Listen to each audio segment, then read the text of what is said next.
देश में कई जगहों पर बम धमाके हुए हैं। राजधानी ढाका में अलग अलग जगहों पर ब्लास्ट हुआ है। 3200 किलोग्राम अमोनियम नाइट्रेट बांग्लादेश से नेपाल के रास्ते भारत लाई गई। नाइट्रेट को इंडिपेंडेंटली भी अगर आप कंटेनराइज करें, उसको प्रेशराइज करें, उसको डेटोनेट करने की कोशिश करें तो इट विल गिव अ धमाका।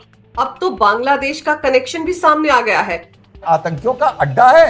ये 30 करोड़ जिहादी रहते हैं। भारत और पाकिस्तान के बाद अब बांग्लादेश में भी बम विस्फोट की खबर। मुंबई की तरह देश की राजधानी दिल्ली को दहलाने की साजिश रची गई थी। पाकिस्तान की नेवी है, उसका नेवल शिप भी चिटागोंग पोर्ट के पास है। 1971 के बाद ये पहली बार हुआ है कि पाकिस्तान का जंगी जहाज बांग्लादेश के अंदर पहुंचा है। साजिश तो बहुत बड़ी थी। दिल्ली ब्लास्ट नहीं बोले तो अच्छा है। This can not be a CNG blast. 200 बमों से इन 3 शहरों बनाया नहीं था बॉम्ब इन लोगों ने प्रॉपर्ली। का ये लग रहा है कि कॉमन सा एक्सप्लोसिव बनाते हैं। They mix fuel air with ammonium nitrate. कि आर्मी के लोग, आईएसआई का चीफ वो जाता है बांग्लादेश में। अब दिल्ली धमाके को लेकर इंडियन मीडिया के बयानात में तजादात खुलकर सामने आना शुरू हो गए। पाकिस्तान ने एक बार फिर एक और फॉल्स फ्लैग ऑपरेशन शुरू कर दिया और डॉक्टर पकड़े जा रहे हैं दोनों की इकट्ठे मिलकर काम करने की, पाकिस्तान की और बांग्लादेश की। जो जंगी जहाज है ये बांग्लादेश की चिटागोंग जो बंदरगाह है वहां पर पहुंचा और सीखने के बाद जिहाद करना है। भारत को ये पैगाम भी दिया गया जो नमस्ते दोस्तों, जय हिंद। इंडिया स्पेशल चैनल में आपका स्वागत है। आज हम बात करेंगे दिल्ली ब्लास्ट से जुड़ी नई खबरों की। हम सभी को पता है 2 दिन पहले हमारे देश की राजधानी दिल्ली में 2 ब्लास्ट हुए। ये ब्लास्ट लाल किला के पास किए गए। अब इसके तार बांग्लादेश से भी जुड़ रहे हैं। दिल्ली, इस्लामाबाद के बाद आज ढाका में एक के बाद एक 11 धमाके हुए। आपको बता दें, लाल किला वही जगह है जहां 15 अगस्त और 26 जनवरी को प्रधानमंत्री द्वारा झंडा फहराया जाता है और यहीं पर 2 दिन पहले ब्लास्ट किया गया। मीडिया रिपोर्ट के अनुसार इन ब्लास्ट के पीछे जैश का हाथ बताया जा रहा है। पर अब खबर आ रही है जो ब्लास्ट में मटेरियल यूज हुआ है वो बांग्लादेश से आया था और वो भी बहुत बड़ी मात्रा में। रिपोर्ट की माने तो बांग्लादेश से 3.2 टन विस्फोटक भारत लाया गया था, जो बहुत ज्यादा है। भारत की जांच एजेंसी अभी भी जांच में लगी हुए हैं कि इन ब्लास्टों के पीछे कौन कौन था और उनका मकसद क्या था। अब ये देखना होगा कि भारत की आर्मी क्या कार्यवाही करती है और किस पर। देश में जो विस्फोट हुआ है कब हुआ और अभी क्या ताजा अपडेट? देखिए, जैसे कि बांग्लादेश का ढाका से खबर आ रहा है कि ढाका में टोटल 11 जगह में ये ब्लास्ट का घटना जो है वो घटा है और जिसमें फिशरीज डिपार्टमेंट भी शामिल है, जिसमें बहुत सारे मस्जिद भी शामिल है और साथ साथ ही सरकारी जो दफ्तर है उस दफ्तर के बाहर भी ये ब्लास्ट। नमस्कार सुमित जी, बहुत बहुत स्वागत है आपका। नमस्कार अंजू जी, जय सिया राम। जय सिया राम। सुमित जी, दिल्ली धमाके को लेकर हर पल नए नए खुलासे हो रहे हैं। अब तो बांग्लादेश का कनेक्शन भी सामने आ गया है। माना ये जा रहा है कि 3200 किलोग्राम अमोनियम नाइट्रेट बांग्लादेश से नेपाल के रास्ते भारत लाई गई। अंजू जी, पहली बात यह है कि इसको अब दिल्ली ब्लास्ट नहीं बोले तो अच्छा है, क्योंकि ये भी खुलासा हो गया। मैं कल सुबह से बोल रहा था कि दिल्ली में ब्लास्ट नहीं हुआ है, ये एक्सीडेंट था। ये ब्लास्ट करने का मतलब ही नहीं है। रीजन बीइंग, पहली बात यह है कि वो मुसलमान एरिया था। दूसरी बात, छुट्टी का दिन था। आपको मालूम है चांदनी चौक का जो वाला एरिया होता है वहां पर मंडे को मार्केट बंद रहती है। और ये जो लोग हैं ये तो मैक्सिमम इंपैक्ट करने की बात बोलते हैं कि हिंदू एरिया में ब्लास्ट करते हैं। Why in their own area? That means ये दिल्ली का ब्लास्ट नहीं है, ये एक्सीडेंटली ब्लास्ट हो गया क्योंकि लोग पैनिक में थे। उन्हें मालूम था कि जो सिक्योरिटी एजेंसीज हैं उनके पीछे उनको पकड़ने में लगी हैं और उस एरिया का नाकाबंदी हुई थी जिस एरिया में ये घूम रहे थे। वहां पर आर्मी के लोग थे। इंटेलिजेंस की रिपोर्ट हमारे साथ पहले से थी। तो मैंने पहले कल सुबह ही बोल दिया था ये टेररिस्ट अटैक नहीं है। टेररिस्ट अटैक करने की प्लानिंग थी, उससे पहले ही महादेव ने हमें बचा लिया क्योंकि धमाका बहुत बड़ा करना था। पहली बात तो ये है। दूसरा, जो ये बांग्लादेश का कनेक्शन है, पाकिस्तान का कनेक्शन है, क्या हमें इसके लिए प्रूफ की जरूरत है अभी भी? ये किसने करवाया, कहां से कौन सा मटेरियल आया? क्योंकि हमने अभी देखा रिसेंटली 2-3 चीजों को जोड़ेंगे तो आपको समझ आएगा कि पूरी पिक्चर क्या है। हमास के जानवर वो गाजा से निकलने के बाद अपनी जान को बचाते हुए वो कतर गए तो वहां पे बचे नहीं, अब वो पाकिस्तान आ गए हैं। पीओके के अंदर हमास के जानवर पाए गए हैं।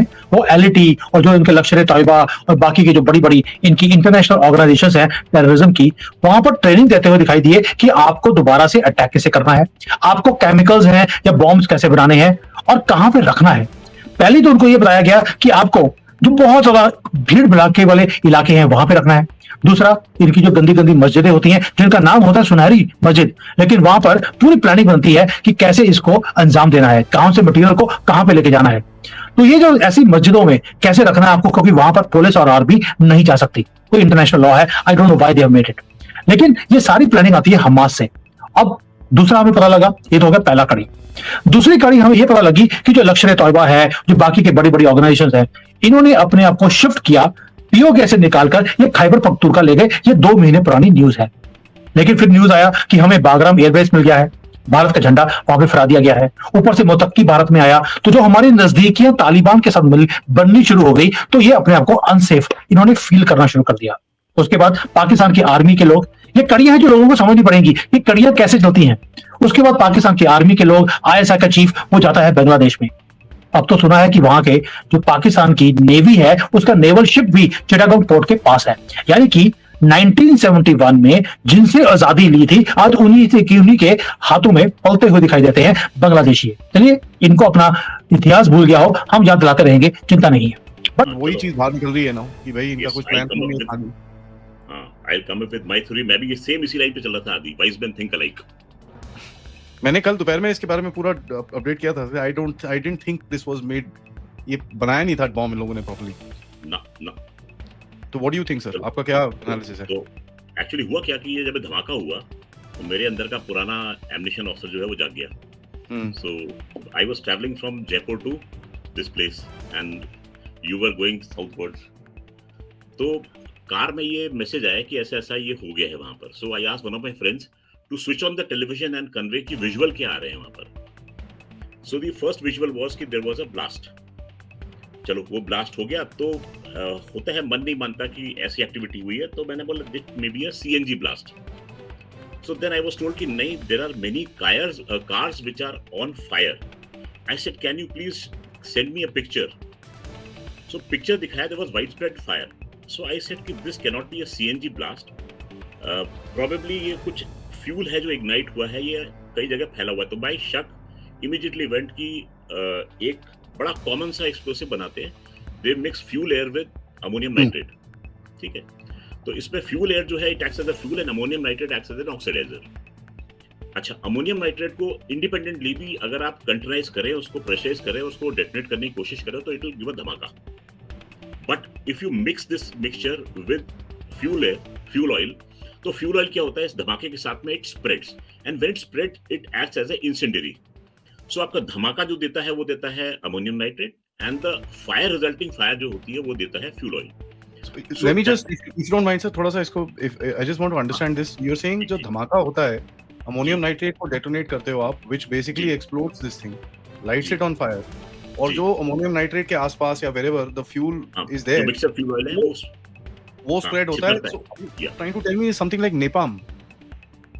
हाँ, नेपाम जो होता है बड़ा टेक्नोलॉजिकली एडवांस चीज हो गई, ये बड़ा क्रूड सा नेपाम था।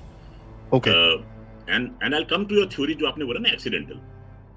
अच्छा, इसमें होता क्या है, जो मेरी अंडरस्टैंडिंग थी, जो मैं देख रहा था कि 6:52 पर धमाका होता है ये, और 6:45 तक इनकी कार जो थी वो i10 Hyundai सिल्वर कलर की, वो सुनहरी मस्जिद के सामने पार्क थी। मेरे सोर्सेज जो वहां ऑन ग्राउंड पे मौजूद थे, उन्होंने ये बताया है कि ये लोग 3 घंटे तक सुनहरी मस्जिद में बैठे हुए थे।